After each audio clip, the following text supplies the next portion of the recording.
اعوذ باللہ من الشیطان الرجیم بسم اللہ الرحمن الرحیم رب اشرح لی صدری ویسر لی امری واحلل عقدۃ من لسانی یفقہوا قولی ربی زدنی علما۔ بسم اللہ الرحمن الرحیم۔ سورہ البقرہ آیت نمبر 8۔ میں نے آپ کو پچھلے سبق میں بتایا تھا کہ ہم لوگ مومنین کا حال ہم نے پہلی 5 آیات میں پڑھا، جن کو متقین کہا گیا ہے، کہ ان کی کیا خصوصیات ہیں اور اللہ تعالیٰ نے ان سے کیا وعدہ کیا ہے کہ اولئک علی ھدی من ربہم، یہی وہ لوگ ہیں جو ہدایت پر ہیں اپنے رب کی طرف سے، واولئک ھم المفلحون، اور یہی وہ لوگ ہیں جو فلاح پانے والے ہیں۔ اس کے بعد کی 2 آیات جو میں نے آپ کو پچھلے سبق میں پڑھائی تھیں، وہ انکار کرنے والوں کی اور کفر کرنے والوں کے لیے 2 آیات مختص کی گئی ہیں، بالکل سورہ البقرہ کے شروع میں، کہ ان الذین کفروا، جنہوں نے انکار کیا، جنہوں نے ناشکری کی، جنہوں نے نافرمان رہنا پسند کیا، سواء علیہم، برابر ہے ان پر، انذرتہم، آیا آپ انہیں متنبہ کریں، ام لا تنذرہم، ام لم تنذرہم، یا آپ نہ انہیں متنبہ کریں، لا یؤمنون، یہ ایمان نہیں لائیں گے۔ تو اللہ نے قرآن کے شروع میں یہ وعدہ کیا ہے کہ یہ لوگ ایمان نہیں لائیں گے۔ جس نے جانتے بوجھتے ہدایت کا انکار کیا یا اپنی جہالت کی وجہ سے انکار کیا اور پھر اپنی جہالت کو دور نہ کیا، تو ان سے اللہ نے قرآن میں وعدہ کیا ہے کہ تم لوگ ایمان نہیں لاؤ گے۔ کیوں؟ ختم اللہ علی قلوبہم، اللہ نے ان کے دلوں پر مہر لگا دی ہے، وعلی سمعہم، اور ان کے کانوں پر مہر لگ گئی ہے، وعلی ابصارہم، اور ان کی آنکھوں پر غشاوۃ، پردے پڑے ہوئے ہیں۔ تو یہ بات بتا کے اب اللہ تعالیٰ آیت نمبر 8 میں ایک خاص فرقے کا ذکر کر رہا ہے۔ جو پہلا متقین کا جو گروپ تھا وہ ایک ایکسکلوسیو کلب ہے۔ اس کے بعد آیا تھا ان الذین آمنوا، بے شک جو لوگ، یعنی کہ پہلا گروپ اب گزر گیا ہے اور پھر انکار کرنے والوں کا ذکر ہوا، اور پھر انہی انکاریوں میں اب ایک خاص گروپ کا ذکر ہو رہا ہے، ایک خاص جماعت بیان کی جا رہی ہے، اور اس جماعت کے لیے اللہ تعالیٰ نے 8 آیات اس کو پوری کی پوری دی ہیں، اور وہ انشاءاللہ ہم آج پڑھیں گے۔ یہ سب سے خطرناک گروپ ہے، اور یہ وہ خصوصیات ہیں جن سے ہم سب کو بچنے کی انتہائی ضرورت ہے، انتہائی اشد ضرورت ہے ہمیں ان خصوصیات سے بچنے کی۔ اللہ تعالیٰ فرماتا ہے وَمِنَ النَّاسِ، اور لوگوں میں سے، عام لوگوں میں سے، من یقول، من جو، یقول وہ کہتا ہے، آمنا ہم ایمان لائے، نا جو ہے، جو میں آپ کو چھوٹے چھوٹے حروف بھیجتی ہوں نا، یہ یاد کر لیا کریں، کیونکہ یہ قرآن میں جگہ جگہ استعمال ہوتے ہیں۔ آمنا ایمان لائے ہم، باللہ اللہ پر، وبالیوم الآخر اور آخرت کے دن پر، وما ہم اور نہیں ہیں یہ، نہیں ہیں وہ، بمؤمنین ایمان لانے والے، نہیں ہیں وہ ایسے کہ مومن بن جائیں۔ اب یہ بڑا خطرناک گروپ ہے۔ اس کا ذکر جب اللہ نے کیا ہے کہ انکاریوں میں ایک گروپ ایسا ہے جو من یقول، قول جو ہے یہ منہ کی بات ہے، یقول، یہ نہیں کہا کہ وہ ایمان لاتے ہیں، وہ مانتے ہیں، وہ قبول کرتے ہیں۔ اللہ نے کہا ہے من یقول، جو منہ سے کہتے ہیں، آمنا باللہ ہم ایمان لائے اللہ پر، وبالیوم الآخر اور آخرت کے دن پر، وما ہم بمؤمنین اور یہ نہیں ہے ایمان لانے والے۔ تو اللہ تعالیٰ، اور وما ہم جو ہے یہ ایک دعویٰ ہے، تو اللہ دعویٰ کر کے کہہ رہا ہے کہ وہ منہ سے تو کہہ دیتے ہیں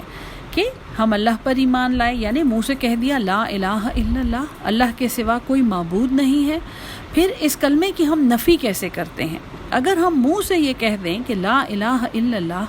تو اس کا مطلب یہ ہے کہ نہیں ہے کوئی معبود اللہ کے سوا۔ اللہ کے سوا معبود کے لفظ پہ آپ ذرا غور کریں کہ ہم اللہ کے سوا کسی کی غلامی نہیں کرتے، ہم اللہ کے سوا کسی کی بات نہیں مانتے، ہم اللہ کے سوا کسی کے غلبے میں نہیں آتے، ہم اللہ کے سوا کسی سے نہیں ڈرتے۔ اور پھر ہم عام زندگی کا جائزہ لیں، ہم نے اپنی زندگی میں کتنی مرتبے غلط سفارشیں کرا کے اور غلط طریقوں سے عام لوگوں کا، معصوم لوگوں کا حق مارا ہے۔ کتنی دفعہ اپنی زندگی میں ہمارے ساتھ ایسے اتفاقات ہوئے ہیں جب ہم کسی کو فائدہ پہنچا سکتے تھے، لیکن چونکہ اس میں ہمارا اپنا کوئی فائدہ نہیں تھا تو ہم نے اللہ کے نام پہ اس کو فائدہ پہنچانے سے گریز کیا۔ کتنی دفعہ ہماری زندگی میں ایسا ہوا ہے ہمارے ساتھ کہ ہم اللہ کے لیے اور اللہ کے دین کے لیے آواز بلند کر سکتے تھے، اور ہم کسی کی اصلاح کے لیے، اللہ کی خاطر، اللہ کو خوش کرنے کے لیے ایک بات کر سکتے تھے۔ ہم کسی کو یہ کہہ سکتے تھے کہ جھوٹ بولنا بری بات ہے، ہم کسی کو یہ کہہ سکتے تھے کہ کسی کی حق تلفی کرنا بری بات ہے، ہم کسی کو یہ نصیحت کر سکتے تھے کہ اگر آج آپ نے کسی کے ساتھ برا کیا تو کل آپ کے ساتھ بھی ایسا ہو سکتا ہے۔ ہم بدعتوں سے اور فحاشی سے بھرے ہوئے کسی فنکشن میں اندر جا کے اور گھر والوں کو فوراً سے مبارکباد دے کے اتنا تو کہہ سکتے تھے کہ معاف کیجیے گا، ہم اس محفل میں زیادہ دیر نہیں رک سکتے، ہم آپ کے بچوں کے لیے، آپ کی خوشی کے لیے آپ کے ساتھ دعا گو ہیں، ہمارا آنا قبول کیجیے، ہماری طرف سے یہ تحفہ قبول کیجیے، لیکن ہم محفل میں زیادہ دیر رک نہیں سکتے۔ اور بغیر کسی کی انسلٹ کیے، بغیر کسی کی دل آزاری کیے، خاموشی سے اٹھ کے ہم اس محفل میں سے نکل آتے۔ کتنی دفعہ ایسا ہوا ہے، میرے ساتھ تو سینکڑوں ہزاروں دفعہ ہوا ہے۔ میں آپ کے سامنے یہ اعتراف کر رہی ہوں کہ آمنا باللہ جو ہے یہ بہت بڑا دعویٰ ہے کہ ہم ایمان لائے اللہ پر، اللہ کے سوا ہمیں کوئی چیز امن نہیں دے سکتی، اللہ کے حکم سے ہم سرتابی کا سوچ بھی نہیں سکتے۔ اور پھر اسی منہ سے میں نے کتنی مرتبہ غیبت کی ہے، جس منہ سے میں کلمہ پڑھتی ہوں، مجھے شرم نہیں آتی کہ میں اس منہ سے غیبت کرتی ہوں، اس منہ سے میں لوگوں کی حق تلفی کرنے والی باتیں کرتی ہوں، اس منہ سے میں لوگوں پہ نکتہ چینی کرتی ہوں، ان کے عیب نکالتی ہوں، ان کو طعنے دیتی ہوں۔ تو پھر آمنا باللہ تو صرف منہ کا دعویٰ ہی ہو گیا نا۔ اور دوسری بات وبالیوم الآخر، ہمیشہ آپ دیکھیں گے آخرت کا ذکر جو ہے الگ سے کیا جاتا ہے، کیونکہ شروع کی 5 آیات میں اگر آپ کو یاد ہو تو ایمان 4 چیزوں کے لیے تھا، اور 5ویں چیز جو تھی، جو آخرت تھی، وہ تھا وبالآخرۃ ہم یوقنون، یہ یقین رکھتے ہیں۔ یقین کیوں اس چیز کا رکھتے ہیں کہ اس میں یہ کوئی شک نہیں کرتے، اس کا انکار تو یہ نہیں کرتے، لیکن اس میں یہ شک بھی نہیں رکھتے، اور ان کا ہر عمل اس دعوے کے مطابق ہوتا ہے کہ ایک دن ہم نے اپنے رب کے سامنے روبرو ہو کے اپنے اعمال کا حساب دینا ہے۔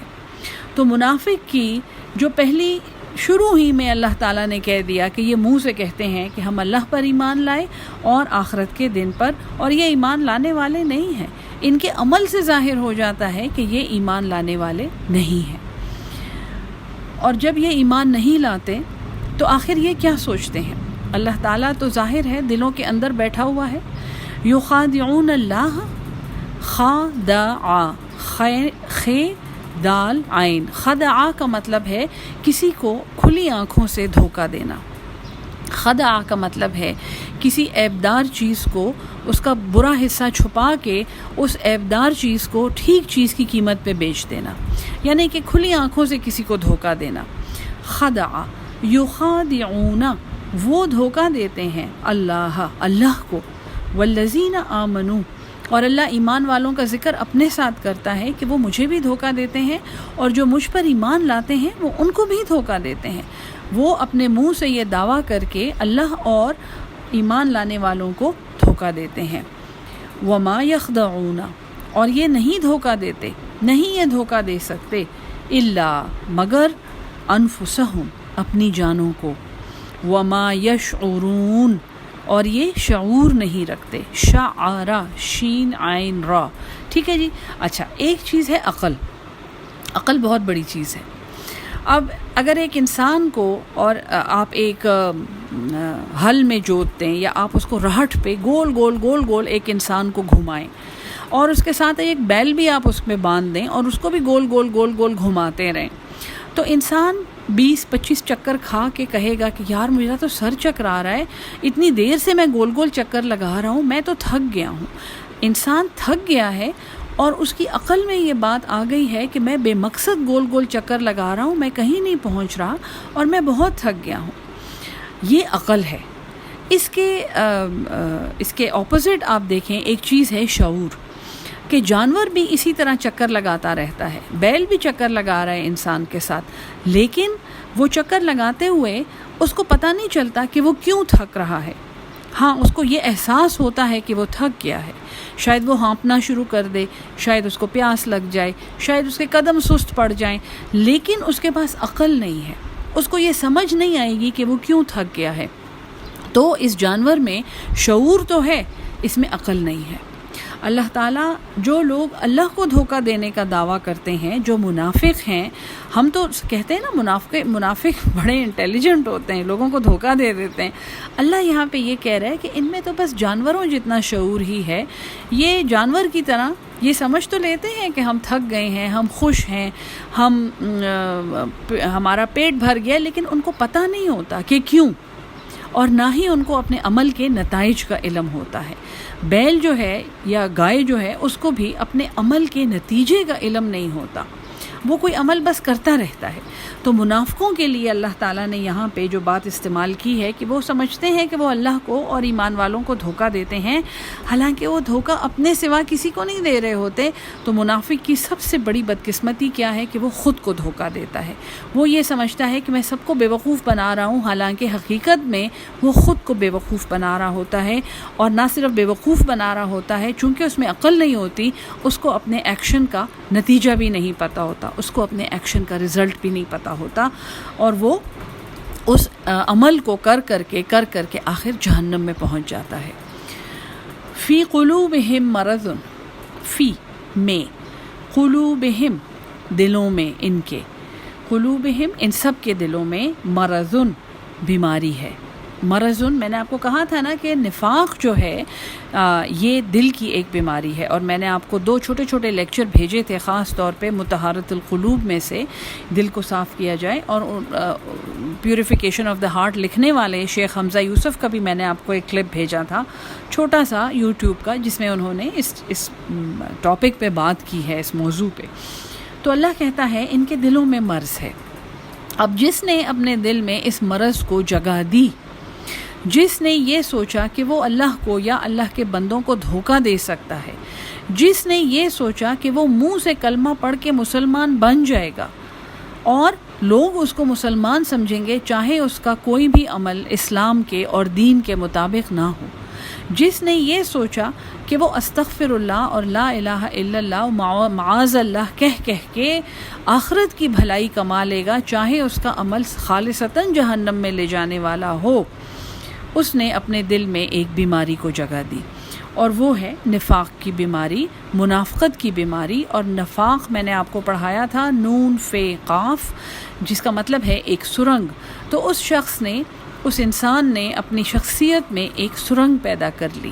اس کے 2 منہ بن گئے، اس کی شخصیتیں 2 بن گئیں، ایک لوگوں کے لیے اور ایک اپنے لیے، ایک اللہ کے لیے، ایک مسجد کے اندر اور ایک مسجد کے باہر، ایک جانماز کے اوپر اور ایک جانماز سے نیچے،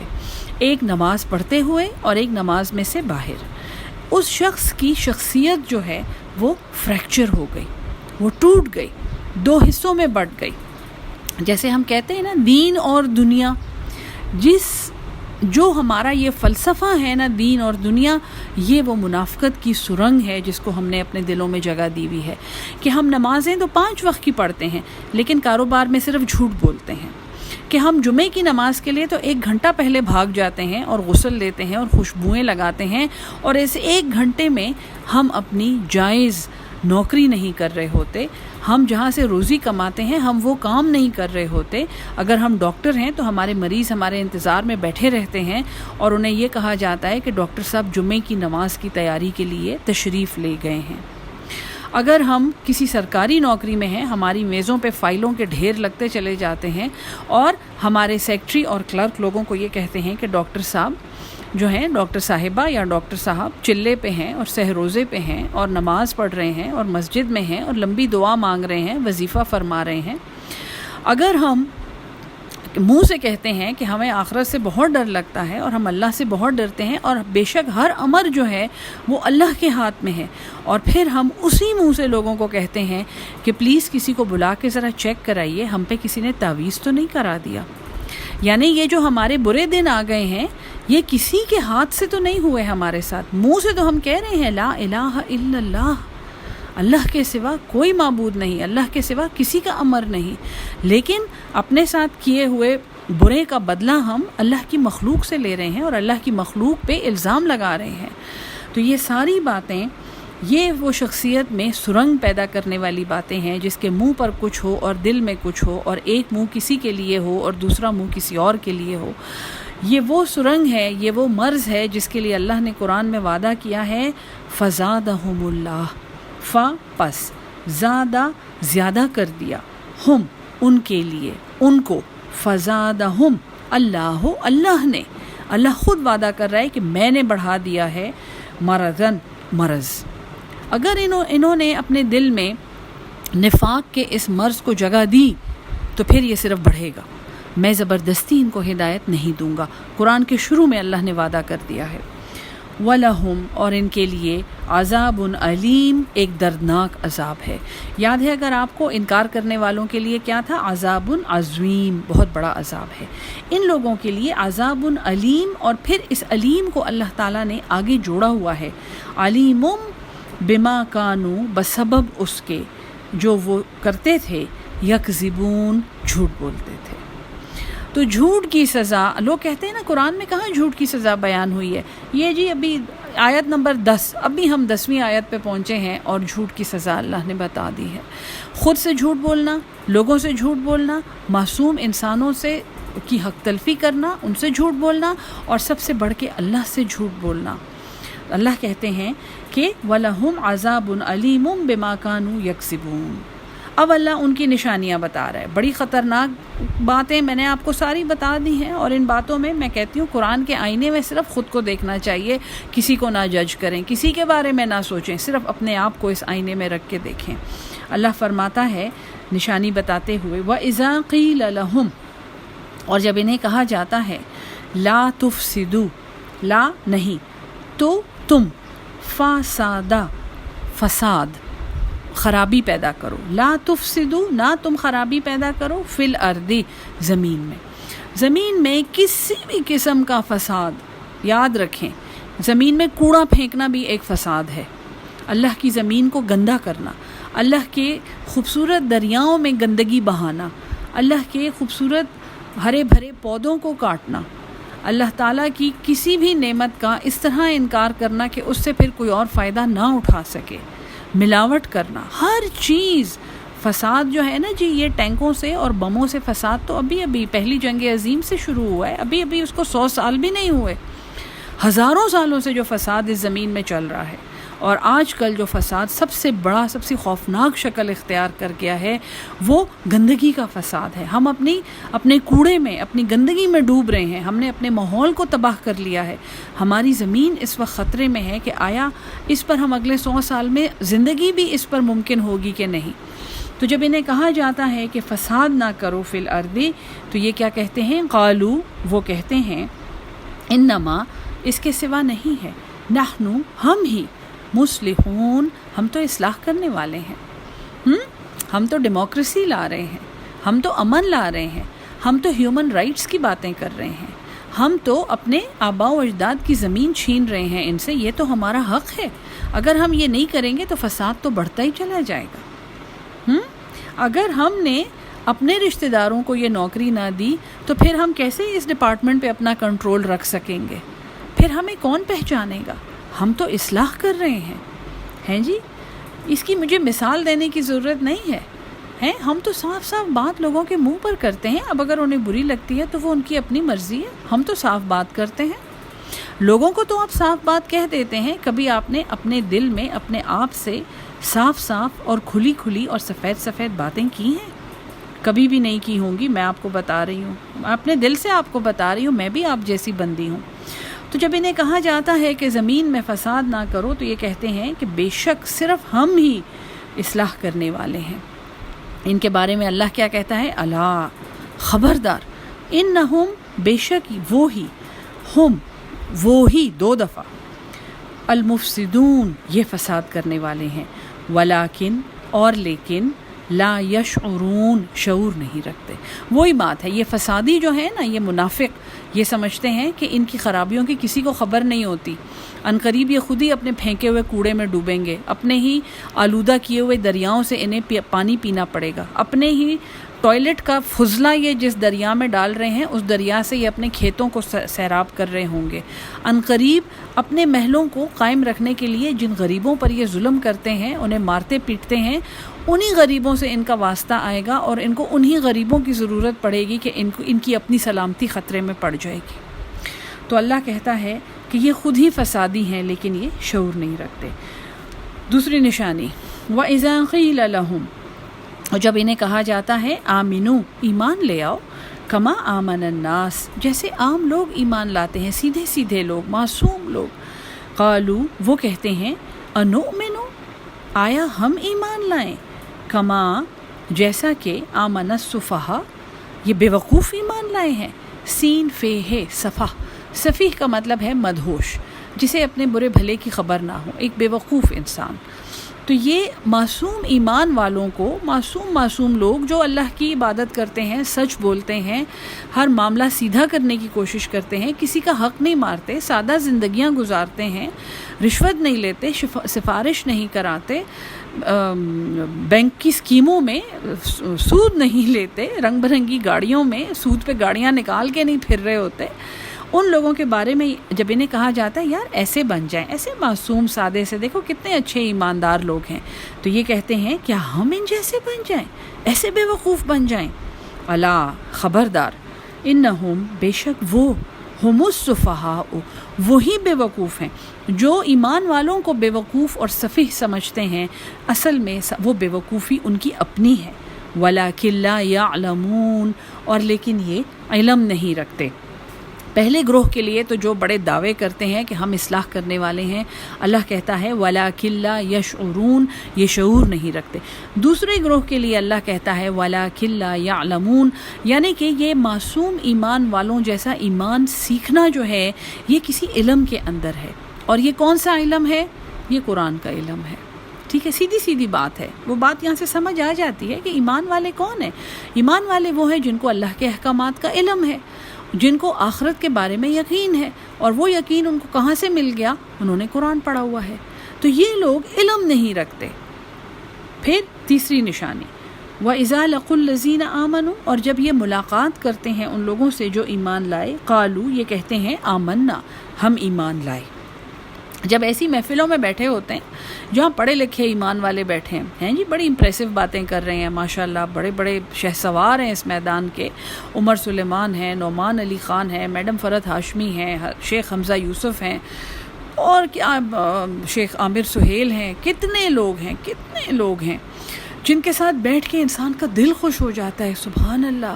کیا خوبصورت لوگ ہیں، کیا ایجوکیٹڈ سویلائزڈ لوگ ہیں، اور کیا زبردست ایمان ہے ان کا۔ ہوتا ہے نا ایسے، آپ امپریس ہو جاتے ہیں ان لوگوں سے۔ تو جب یہ ان لوگوں کے پاس بیٹھتے ہیں تو یہ کہتے ہیں آمنا، ہم ایمان لائے۔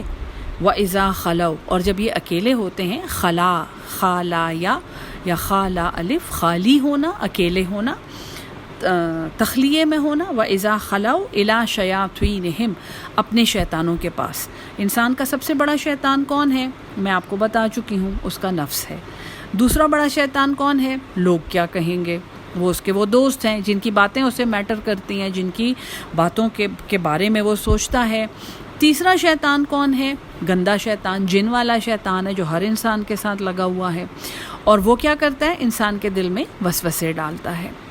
اور میں نے آپ کو کہا تھا شیطان کی روٹ شین توے نون، شطن ہے دوری پیدا کرنے والا۔ تو جب یہ دوری پیدا کرنے والے امور کے ساتھ اکیلے ہوتے ہیں، اپنے مال کے ساتھ، اپنی نیند کے ساتھ، اپنی خوراک کے ساتھ، اپنی عیاشی کے ساتھ، اپنے اہل و عیال گھر والوں کے ساتھ، اپنے مزوں کے ساتھ، جب یہ وہاں اکیلے ہوتے ہیں قالو یہ کہتے ہیں انا معکم بے شک ہم تو تمہارے ساتھ ہیں، کیونکہ وہ جو ایمان کیا تھا نا، قالو آمنا، انہوں نے منہ سے کہا بڑا امپریس ہو کے، وہ کتنے اچھے لوگ ہیں، ہم بھی ایسے بننا چاہتے ہیں، جی ہاں میں نے بھی قرآن پڑھا ہوا ہے، جی ہاں میرے گھر میں بھی نا پورا بک شیلف تفسیروں کا بھرا ہوا ہے، جی ہاں میں تو جب بھی میرے پاس ٹائم ہوتا ہے تو میں قرآن کو ترجمے سے پڑھتا ہوں یا پڑھتی ہوں، اور میں تو بہت زیادہ اس پہ ڈسکشن کرتا ہوں، اور میں نے اس چیز پہ بڑی ریسرچ کی ہوئی ہے کہ قرآن اور جو گوتم بدھ تھا اس کی تعلیموں میں، ان کی تعلیموں میں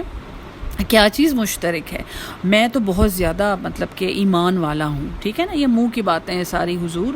ایمان دل کی چیز ہے، یہ دل کا معاملہ ہے، اس کو منہ سے نہ ہی ادا کریں تو اچھا ہے۔ جب کہتے ہیں آمنا، اور جب یہ اکیلے ہوتے ہیں اپنے شیطانوں کے ساتھ، وہ دوری پیدا کرنے والے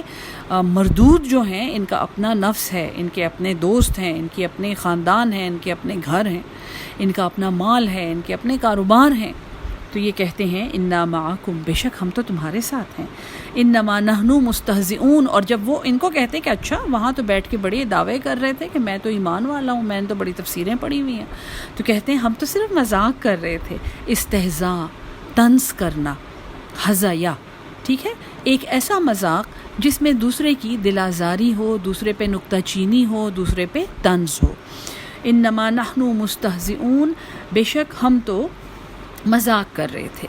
وہ ایمان والوں سے تو ہم مذاق کر رہے تھے۔ یہ ان کی ایک اور نشانی ہے، اور یہ بڑی خطرناک نشانی ہے کہ جب جیسے آپ کسی کو کہیں کہ یار آپ نے روزہ نہیں رکھا، بہت بری بات ہے، اور وہ آپ کو آگے سے کہے تمہیں کیا ہو گیا، تم نے خود بھی تو 10 روزے نہیں رکھے، تو آپ آگے سے کہیں یار میں تو مذاق کر رہی تھی۔ سیریس بات کو مذاق کہنا ہے، تو ہم تو مذاق کر رہے تھے۔ یہ وہ لوگ ہیں جو چڑھتے سورج کی پوجا کرتے ہیں۔ اگر آج کلب میں کوئی دینی عالم آیا ہوا ہے تو اس کے ساتھ بیٹھ کے سر دھن رہے ہیں، کل اگر کلب میں کوئی باجے گاجے آئے ہوئے، ناچ گانے آئے ہوئے، مخلوط محفلیں آئی ہوئی، وہاں جا کے سر دھن رہے ہیں جی، چڑھتے سورج کی پوجا۔ چلو تم ادھر کو، ہوا ہو جدھر کی، یہ ان کی نشانی ہے۔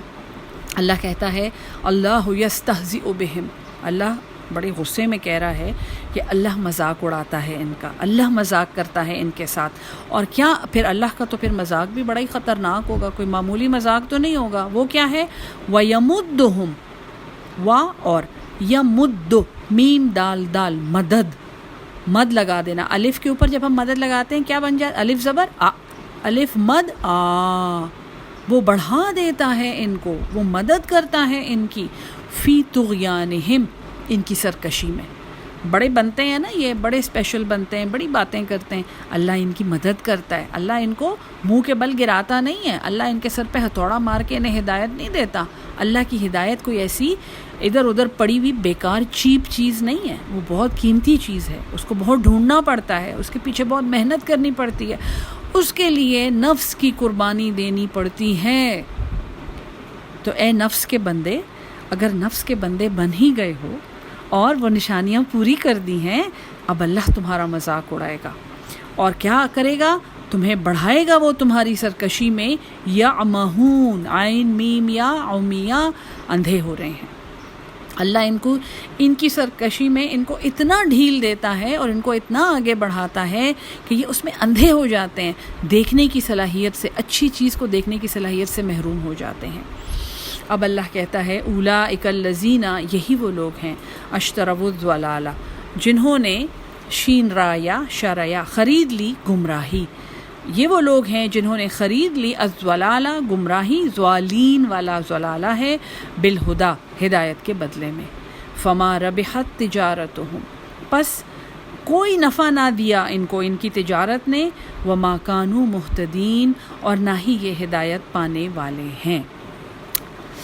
آیت نمبر 16۔ آج کا ٹائم ختم ہو گیا ہے، میں تو چاہتی تھی کہ آگے کی 2 مثالیں میں آپ کے لیے پڑھوں، ہوا تو انشاءاللہ یہ میں کل بھیج دوں گی، لیکن ابھی اتنا ہی سبق بہت ہے، کیونکہ یہ بہت بھاری سبق ہے اور منافقوں کی نشانیاں ہیں اس میں۔ اور آگے کی جو 2 آیات ہیں وہ آگے قرآن کے ساتھ ملٹیپل جگہوں پہ جڑی ہوئی ہیں. سورہ منافقون ہے، سورہ احزاب ہے، سورہ توبہ ہے، منافقوں کی نشانیوں سے بھری ہوئی ہیں، تو وہ ساری میں نے آپ کو اس کے ساتھ پڑھانی ہے. اس لیے یہاں پہ آج یہ سبق روکتے ہیں، اور آگے کی جو 2 آیات ہیں انشاءاللہ وعدہ تو میں نہیں کرتی، میرے لیے بہت دعا کریں کہ شیطان کے غلبے سے اور یہ گمراہ کرنے والی چیزوں سے اللہ ہم سب کی حفاظت کرے. کیونکہ جب ایک دفعہ یہ آپ کو خود بھی اب محسوس ہوگا، جب قرآن میں انسان داخل ہونے لگتا ہے نا تو شیطان اس کو پیچھے سے ایسے پکڑ لیتا ہے جیسے وہ تارکول میں چپکا ہوا ہے. تو آپ میرے لیے بہت دعا کریں اور اپنے لیے بھی بہت دعا کریں کہ اللہ ہمارے لیے یہ علم اور یہ سیکھنا اور یہ محنت جو ہے یہ آسان بنا دے، اور اللہ ہماری محنت قبول کر لے. آمین ثم آمین. السلام علیکم ورحمۃ اللہ وبرکاتہ.